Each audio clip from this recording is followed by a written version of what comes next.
Morning student, जैसे कि अब तक हमने पढ़ा फिजिक्स में किरचॉफ्स लॉ। किरचॉफ्स के दो नियम पढ़े थे। किरचॉफ्स का प्रथम नियम जिसे हम विद्युत धारा का नियम कहते हैं, और किरचॉफ्स का द्वितीय नियम जिसे हम विभव का नियम कहते हैं। इन दोनों में क्या है कि कोई भी परिपथ है, उस परिपथ में हम एक बिंदु कंसीडर करते हैं, एक पॉइंट कंसीडर करते हैं। प्रथम नियम की बात कर रहे हैं, ठीक है। किसी भी परिपथ में हम एक बिंदु कंसीडर करेंगे। जैसे ये कोई परिपथ है,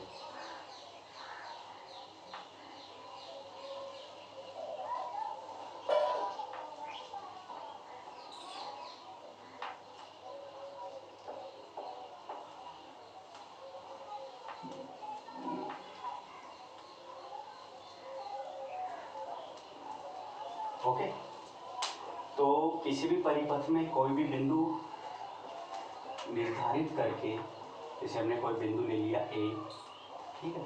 अब इस ए बिंदु पर आने वाली धारा और जाने वाली धारा दोनों का योग शून्य होता है।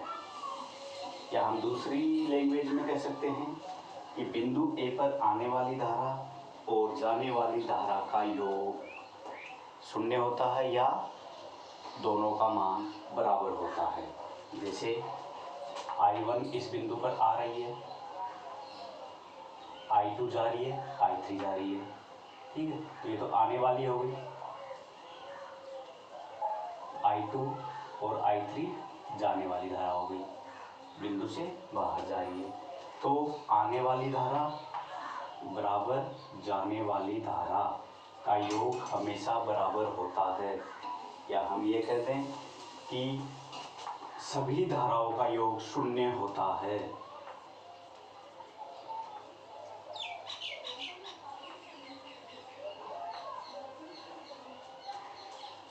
ओके। या तो हम बोल दें कि आने वाली धारा बराबर जाने वाली धारा। अगर हम इसको उधर ले जाए ट्रांसफर करके तो माइनस हो जाएगा, माइनस I2 प्लस I3। ये जाने वाली धारा, ये आने वाली धारा है, ठीक है।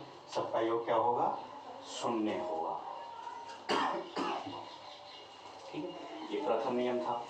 द्वितीय नियम में हमने क्या पढ़ा था कि किसी भी परिपथ में एक क्लोज पाथ की बात करें हम, ठीक है। जैसे कोई भी परिपथ है,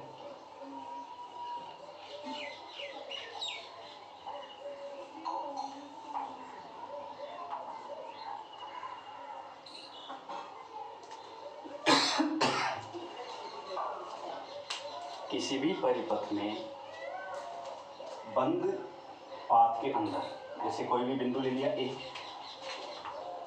अब ए बिंदु से हम स्टार्ट होते हैं यहाँ से और वापस ए बिंदु पर पहुँच जाएं बिना किसी अड़चन के, तो वो एक बंद पाथ होता है। तो उस बंद पाथ में उत्पन्न कुल विभव का मान शून्य होता है। ये द्वितीय नियम है। उत्पन्न कुल विभव कितना हो गया? V1 plus V2 plus V3, इनका योग हमेशा शून्य होगा। यह है किरचॉफ्स का द्वितीय नियम। ये विद्युत धारा का नियम, ठीक है। तो इसी पे आज हम न्यूमेरिकल करते हैं। इसको हमने डिटेल पढ़ लिया था पिछले लेक्चर में। अब न्यूमेरिकल देखते हैं, जैसे विद्युत धारा से रिलेटेड न्यूमेरिकल।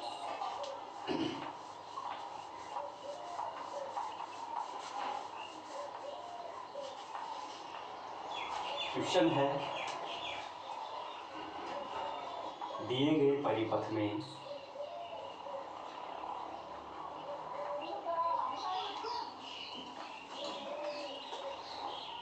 धारा का मान ज्ञात कीजिए।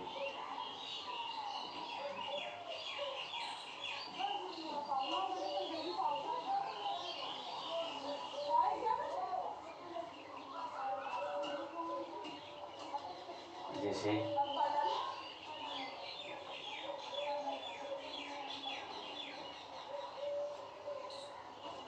बिंदु ले लो,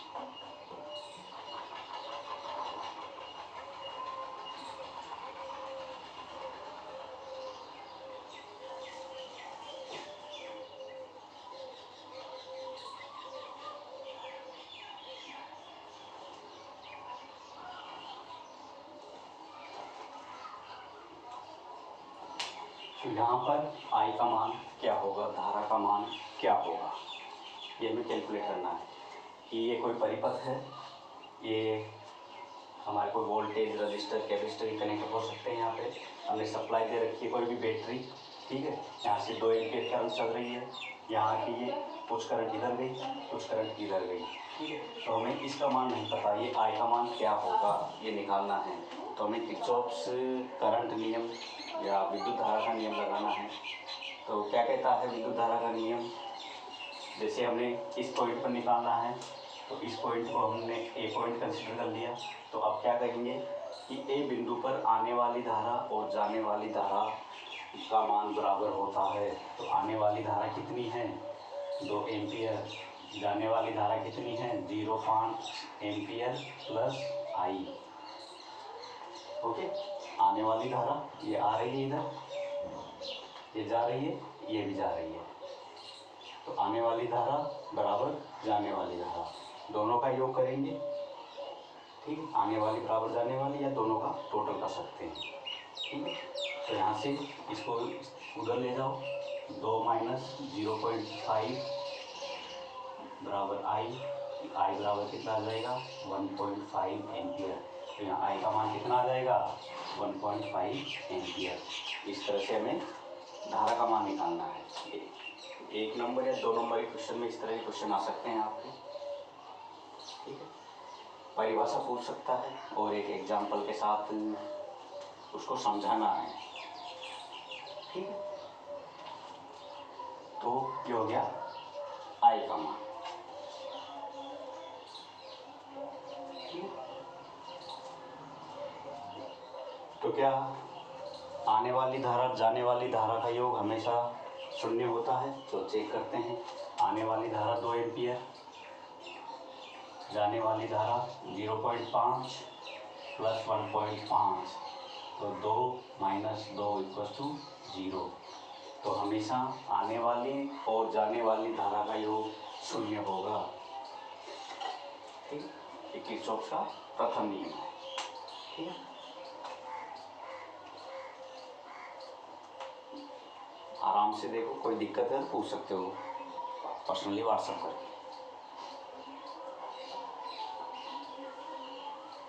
कुछ नहीं करना। कोई बिंदु लेना है, उस बिंदु पर आने वाली धारा जाने वाली धाराओं को बराबर करना है। जिसका मान दे रखा उसका मान रख दो, जिसका नहीं दे रखा उसको छोड़ दो, उसको कुछ भी लिख दो, A B C, current A, current B, current C, कुछ भी लिख सकते हो, ठीक है। तो हमें इसका मान नहीं पता था तो हमने आई ले लिया, I1 ले ले, I2 ले ले, I3 ले ले, अपने मन से कुछ भी ले सकते हैं, ठीक है। दूसरा न्यूमेरिकल देखें।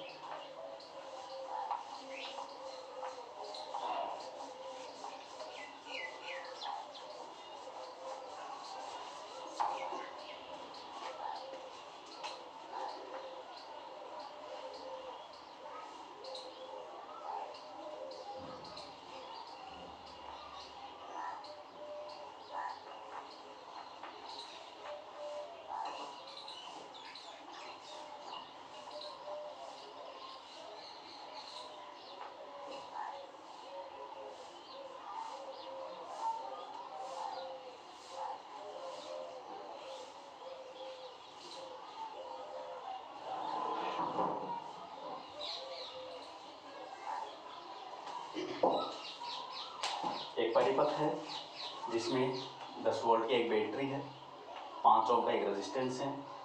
अगर बैटरी और रेजिस्टेंस, इस परिपथ का रेजिस्टेंस है 5 ओम और हमने बैटरी लगाई है डीसी बैटरी 10 वोल्ट की, ठीक है। बड़ा वाला सिरा प्लस होता है, छोटा वाला सिरा माइनस होता है, ध्यान रखना। और हमेशा प्लस से माइनस की ओर चलते हैं। जब भी हम कैलकुलेशन करेंगे तो हम प्लस से माइनस की ओर चलेंगे, ओके। तो यहाँ पर आई का मान निकालना है। तो क्या क्या दे रखा है, वी दे रखा है, वोल्टेज वी, आर 5, आई निकालना है। तो इसमें क्या रिलेशन होता है, वी बराबर आई आर, ओम्स लो। यहाँ से जिसका मान पूछा है उसको निकाल लो, वी बटा आर। मान रख दो, वी का मान 10, आर का मान 5, तो 2 एम्पियर। तो यहाँ पर 2 एम्पियर करंट हो जाएगी इस परिपथ की। ठीक है।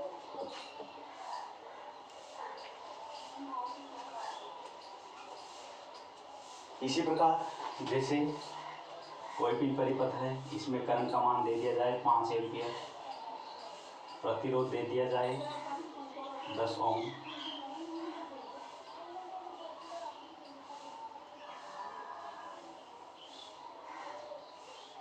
इस बैटरी का मान ज्ञात करो। क्या क्या दे रखा है? आई दे रखा है,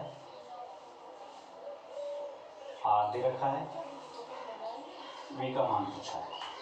तो ओम्स लॉ सेम नियम लगेगा। ठीक है। आई दे रखा है, आर दे रखा है, वी का मान पूछा है। तो वी बराबर क्या होता है? I R. तो यहाँ से वी बराबर आई का मान 5, आर का मान 10, वी बराबर आ जाएगा 0.5, लेते हैं इसको 0.5।